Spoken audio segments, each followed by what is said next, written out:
조선 세자가 부인에게 한 말은 단 한마디였습니다. 바쁘니까 나가세요. 공부가 너무 좋아서 결혼해. 관심이 없었던 조선판. 철벽난 문종 세자의 이야기가 지금 시작됩니다. 1414년 세종과 소원왕후 사이에서 맏아들이 태어납니다. 훗날 문종이 되는 이 아기는 태어날 때부터 범상치 않았다고 전해지는데 울음소리가 우렁차고 눈빛이 또렷했으며 귀가 크고 이마가 넓어서 귀인의 상이라고 했습니다. 세종은 이 아들에게 큰 기대를 걸었고 어릴 때부터 최고의 교육을 시켰습니다. 문종은 그 기대에 부응했는데 3살 때 이미 글을 읽었고 5살 때는 천자문을 떼었으며 7살 때는 사서삼경을 공부하기 시작했습니다. 스승들은 문종의 총명함에 놀랐고 세종은 아들이 자랑스러웠으며 조정 대신들도 훌륭한 후계자가 나왔다고 기뻐했습니다. 1421년 7살의 나이로 세자에 책봉된 문종은 더욱 학문에 매진하기 시작했습니다. 아침 일찍 일어나 책을 읽었고 밤늦게까지 공부를 멈추지 않았으며 쉬는 시간조차 아까워했습니다. 세종이 아들에게 쉬라고 해도 문종은 아직 배울 것이 많다며 책을 놓지 않았고 스승들이 그만하자고 해도 조금만 더 하겠다며 계속 공부했습니다. 문종의 방에는 항상 책이 산더미처럼 쌓여 있었는데 경전과 역사서와 병서까지 온갖 종류의 책을 읽고 또 읽었습니다. 궁녀들이 식사를 가져와도 문종은 책을 보면서 먹었고 때로는 너무 집중한 나머지 식사를 거르는 일도 있었습니다. 세종은 아들이 자신보다 더 학문을 좋아한다며 기특해하면서도 걱정했는데 너무 무리하면 건강을 해칠까 봐 염려했습니다. 1428년 15살이 된 문종에게 세종은 세자빈을 간택하기로 결정했습니다. 왕실의 대를 이어야 했고 세자도 이제 혼인할 나이가 되었기 때문입니다. 하지만 문종은 결혼에 전혀 관심이 없었는데 오직 공부와 정무에만 집중하고 싶어 했고 부인을 맞이하면 시간을 빼앗길 것 같았습니다. 세종이 혼인을 서두르자 문종은 아직 배울 것이 많다며 미루려 했지만 왕명을 거역할 수는 없었고 결국 김씨 집안의 딸과 혼인하게 되었습니다. 첫 번째 세자빈 김씨는 아름답고 교양 있는 여인이었는데 문종과 좋은 부부가 될 수 있을 것으로 기대되었습니다.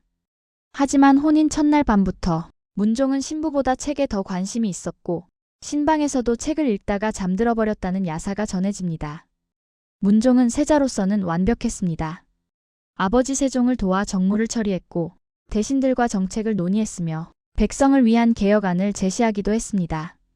세종은 아들에게 점점 더 많은 일을 맡겼고 문종은 그 모든 것을 훌륭히 해냈으며 조정은 미래의 훌륭한 왕을 기대했습니다.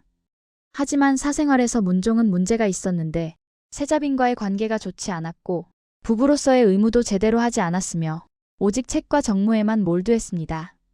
세자빈 김씨는 남편의 무관심에 상처받았고 혼자 있는 시간이 많아지면서 외로움과 좌절감에 빠져들었으며 점점 이상한 행동을 하기 시작했습니다. 세종과 소원왕후는 며느리가 걱정되었지만 문종은 부인에게 관심을 주지 않았고 자신의 공부와 일이 더 중요하다고 생각했습니다. 이것은 훗날 큰 비극으로 이어지게 됩니다. 세자빈 김씨는 남편 문종의 사랑을 받고 싶었습니다. 하지만 문종은 부인을 거들떠보지도 않았고 밤에도 책을 읽거나 정무를 보느라 바빴으며 세자빈이 말을 걸어도 건성으로 대답할 뿐이었습니다. 어느 날 세자빈이 문종의 처소를 찾아갔는데 문종은 책 더미 뒤에 앉아 공부하고 있었고 세자빈이 들어온 것도 눈치채지 못했습니다. 세자빈이 조심스럽게 말을 걸자 문종은 고개도 들지 않고 바쁘니까 나가세요 라고 말했고 세자빈은 눈물을 흘리며 물러날 수밖에 없었습니다. 이런 일이 반복되자 세자빈은 점점 절망에 빠졌고 자신이 부족해서 남편의 사랑을 받지 못한다고 생각했으며 무언가 방법을 찾아야 한다고 생각했습니다. 세자빈 김씨는 궁녀들에게 은밀히 물었습니다. 남편의 마음을 돌릴 방법이 없느냐고. 어리석은 궁녀 하나가 무당을 소개해 주었는데 그 무당은 저주의식을 하면 된다고 속삭였습니다. 세자빈은 처음에는 망설였지만 절박한 마음에 결국 그 말을 따르게 되었고 밤중에 몰래 저주 인형을 만들어 문종의 마음을 돌리는 주술을 행했습니다. 하지만 이 일은 곧 발각되었는데 궁녀 하나가 양심의 가책을 느껴 고변했고 조사 결과 세자빈이 저주의식을 행한 것이 드러났습니다. 세종은 크게 분노했습니다. 왕실에서 저주의식을 행한다는 것은 용납할 수 없는 대역죄였기 때문입니다. 대신들은 세자빈을 엄벌해야 한다고 주장했고 세종도 며느리를 더 이상 두고 볼 수 없었습니다. 1436년 세자빈 김씨는 폐출되었습니다. 왕실에서 쫓겨나 친정으로 돌아가야 했고 세자빈의 신분도 박탈당했으며 평생 궁궐에 다시 들어올 수 없게 되었습니다. 세자빈은 울면서 억울함을 호소했는데 자신은 단지 남편의 사랑을 받고 싶었을 뿐이라고 저주가 아니라 사랑의 주술이었다고 변명했지만 아무도 들어주지 않았습니다. 문종은 이 모든 과정에서 무표정했습니다. 부인이 저주의식을 했다는 사실에도 부인이 쫓겨난다는 사실에도 별다른 감정을 드러내지 않았고 오히려 이제 방해받지 않고 공부할 수 있다고 생각했습니다. 세종은 아들의 냉담한 태도에 실망했지만 이미 벌어진 일을 되돌릴 수는 없었고 문종에게 새로운 세자빈을 간택해주기로 했습니다. 세자빈 김씨의 폐출 사건은 문종의 성격을 잘 보여주는 사건이었습니다. 그는 학문과 정무에는 탁월했지만 사람의 감정을 이해하는 데는 부족했고 특히 부인에 대한 배려가 전혀 없었습니다. 김씨는 사랑받고 싶어서 저주의식을 행했지만 문종은 그 절박함을 이해하지 못했고 부인의 외로움에 공감하지 못했으며 오직 자신의 공부와 일만 중요하게 생각했습니다. 야사에는 문종이 김씨를 쫓아낸 것처럼 기록되어 있지만 실제로는 김씨가 스스로 무덤을 판 것이기도 했고 문종의 무관심이 그녀를 절망으로 몰아넣은 것이기도 했습니다. 첫 번째 부인을 잃은 문종은 아무런 반성도 하지 않았고 여전히 책과 정무에만 몰두했으며 곧 들어올 두 번째 부인에 대해서도 별다른 관심을 보이지 않았습니다. 1437년 문종은 두 번째 세자빈을 맞이했습니다. 봉씨 집안의 딸인 그녀는 온화하고 현명한 성품으로 선택되었고 문종과 좋은 관계를 맺을 수 있을 것으로 기대되었습니다. 세종은 며느리에게 당부했는데 세자가 공부를 좋아하니 이해해달라고 하지만 부부로서의 도리도 중요하다고 조심스럽게 말했습니다. 순빈 봉씨는 고개를 끄덕이며 최선을 다하겠다고 대답했지만 막상 문종과 살아보니 생각보다 훨씬 어려웠습니다. 문종은 여전히 공부에만 매진했고 부인에게는 최소한의 관심만 보였으며 바쁘다는 말을 입버릇처럼 했습니다. 1441년 순빈 봉씨가 아들을 낳았습니다.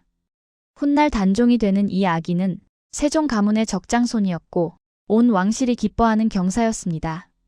하지만 출산 과정이 순탄치 않았는데 순빈은 난산 끝에 아들을 낳았고 산후조리가 제대로 되지 않아 몸이 약해졌으며 결국 산후병으로 사망하고 말았습니다. 순빈이 위독하다는 소식을 들었을 때 문종은 책을 읽고 있었는데 궁녀가 급히 달려와 세자빈이 위험하다고 알렸지만 문종은 천천히 책갈피를 끼운 후에야 일어났다고 합니다. 세자빈의 처소에 도착했을 때 순빈은 이미 숨이 끊어진 후였고 문종은 부인의 시신을 잠시 바라보다가 조용히 물러났다고 전해집니다. 순빈 봉씨의 장례가 치러지는 동안 문종은 예의는 갖추었지만 깊은 슬픔을 표현하지는 않았습니다. 세종은 아들에게 충분히 슬퍼하라고 했지만 문종은 이미 일어난 일을 어쩔 수 없다며 오히려 정무에 더 집중했습니다. 신하들은 문종의 냉정함에 놀랐지만 그가 슬픔을 속으로 사귀는 성격이라고 이해하려 했고 세종도 아들이 자신만의 방식으로 슬퍼한다고 믿고 싶어 했습니다. 하지만 실제로 문종은 부인의 죽음보다 아들의 탄생이 더 중요했고 왕실의 대가 이어졌다는 것에 만족했으며 개인적인 감정은 크게 신경 쓰지 않았습니다. 어린 단종은 궁녀들의 손에서 자라났고 문종은 아들에게도 그다지 애정을 보이지 않았으며 아이가 자라면 공부를 시켜야겠다는 생각만 했습니다. 순빈이 죽은 지 얼마 되지 않아 세종은 문종에게 다시 세자빈을 간택했습니다. 왕실에는 세자빈이 필요했고 어린 단종에게도 어머니가 필요했으며 문종도 홀로 지낼 수는 없었기 때문입니다. 문종은 이번에도 별다른 반응을 보이지 않았는데 혼인에 대해 찬성도 반대도 하지 않았고 아버지가 정해주는 대로 따르겠다고만 했습니다. 1442년 권씨 집안의 딸이 세 번째 세자빈으로 간택되었는데 이 여인이 훗날 현덕 왕후로 추존되는 권씨였습니다. 권씨는 총명하고 아름다운 여인이었지만 그녀 역시 문종의 무관심 속에서 외로운 세자빈 생활을 시작하게 됩니다. 화면을 두 번 터치하시고 이어서 보세요. 세 번째 세자빈 권씨는 이전 두 부인의 이야기를 듣고 있었습니다. 첫 번째 부인은 저주의식으로 쫓겨났고 두 번째 부인은 아들을 낳다가 죽었으며 세자는 부인들에게 관심이 없다는 것을. 하지만 권씨는 자신은 다를 것이라고 생각했는데 현명하게 처신하면 세자의 마음을 얻을 수 있을 것이라 믿었고 무엇보다 세자빈으로서의 의무를 다하겠다고 다짐했습니다. 처음에 권 씨는 문종에게 다가가려 노력했는데 세자가 좋아하는 차를 준비해서 가져가거나 세자가 읽는 책에 대해 공부해서 이야기를 나누려 했습니다. 하지만 문종의 반응은 여전히 냉담했고 고맙지만 바쁘다는 말만 반복했으며 권 씨의 노력을 알아주지 않았습니다. 1444년 권 씨가 아들을 낳았습니다. 문종의 두 번째 아들이었고 단종의 동생이었으며 왕실로서는 또 하나의 경사였습니다. 하지만 권 씨 역시 순빈과 마찬가지로 출산 후 산후병을 앓게 되었고 몸이 점점 약해져 갔습니다. 문종은 이번에는 조금 더 관심을 보였는데 의원들을 불러 치료하게 했고 약을 잘 먹는지 확인하기도 했습니다. 권 씨는 남편의 관심에 희망을 품었지만 문종의 관심은 부인 자체가 아니라 왕실의 대를 이을 후손이 건강해야 한다는 의무감에서 나온 것이었습니다. 권 씨의 병은 점점 악화되었고 의원들도 속수무책이었으며 결국 1444년 권 씨는 젊은 나이에 세상을 떠났습니다. 세 번째 부인마저 잃은 문종은 이번에도 큰 슬픔을 표현하지 않았습니다. 장례를 치르고 고근했지만 형식적인 것에 그쳤고 곧바로 다시 공부와 정무에 몰두했습니다. 세종은 아들이 걱정되었는데 3명의 부인을 모두 잃었거나 쫓아냈고 아직도 사람의 감정을 이해하지 못하는 것 같았으며 이렇게 냉정한 사람이 과연 좋은 왕이 될 수 있을지 의문이었습니다. 대신들도 수군거렸는데 세자가 너무 공부만 한다는 것과 부인들에게 너무 무심하다는 것과 혹시 세자에게 문제가 있는 것은 아닌지 걱정했습니다. 하지만 아무도 감히 문종을 직접 비판할 수는 없었고 세종 앞에서도 조심스럽게 말할 뿐이었으며 문종 자신은 전혀 문제의식을 느끼지 못했습니다. 문종은 1450년까지 더 이상 혼인하지 않았습니다. 세종이 네 번째 세자빈을 간택하려 했지만 문종은 완곡하게 거절했는데 이미 두 아들이 있으니 충분하다고 더 이상 부인은 필요 없다고 오직 공부와 정무에만 집중하고 싶다고 말했습니다. 세종은 아들의 뜻을 꺾을 수 없었고 결국 문종은 평생 3명의 부인만 맞이하게 되었는데 첫 번째는 쫓아냈고 두 번째와 세 번째는 죽음으로 떠났으며 문종 자신은 그 누구에게도 진정한 애정을 주지 못했습니다.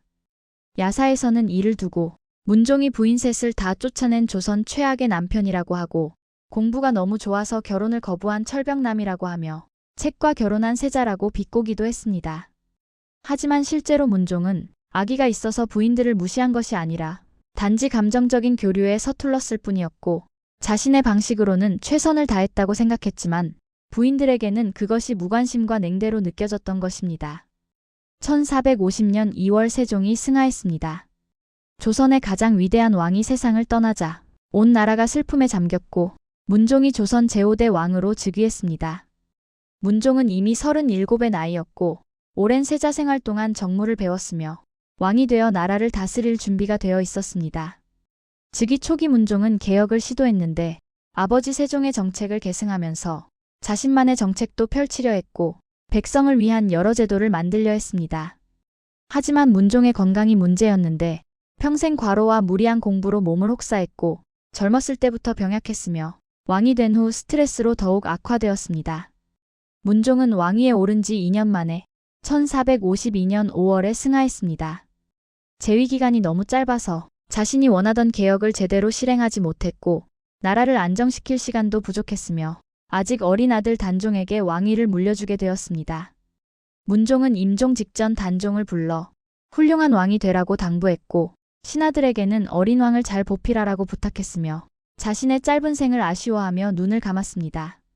문종이 죽은 후 12살의 단종이 즉위했지만 어린 왕을 둘러싸고 권력 다툼이 벌어졌고 결국 수양대군 세조의 왕위를 찬탈하는 비극으로 이어지게 됩니다.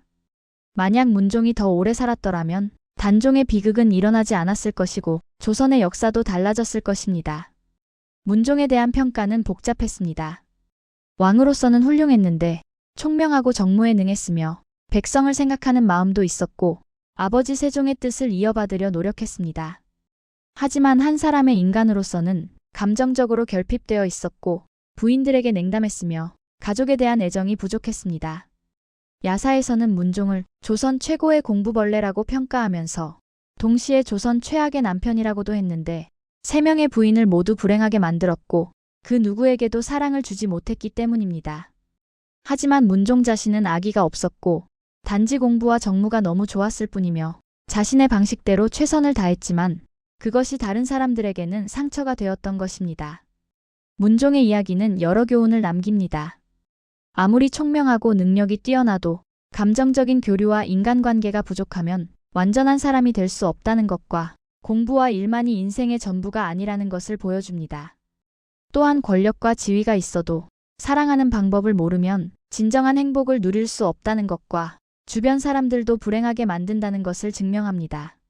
문종의 부인들은 모두 불행했는데 첫 번째 부인은 절망 끝에 저주의식을 하다 쫓겨났고 두 번째와 세 번째 부인은 남편의 무관심 속에서 외롭게 아이를 낳다가 죽었습니다. 만약 문종이 조금만 더 부인들에게 관심을 가졌더라면 첫 번째 부인은 저주의식을 하지 않았을 것이고 두 번째와 세 번째 부인도 더 행복한 삶을 살았을지 모릅니다. 하지만 문종은 끝까지 변하지 않았고 자신의 방식을 고집했으며 그 결과 조선 역사상 가장 독특한 왕 중 하나로 기록되었습니다. 공부가 너무 좋아서 부인들에게 바쁘니까 나가세요 라고 말했던 조선판 철벽남 문종. 그는 훌륭한 학자이자 정치가였지만 남편으로서는 실패했고 그 실패는 자신뿐만 아니라 주변 사람들에게도 큰 상처를 남겼습니다. 좋아요와 구독 부탁드립니다. 알림 설정까지 해두시면 더 깊이 있는 역사 이야기들을 계속 만나보실 수 있어요.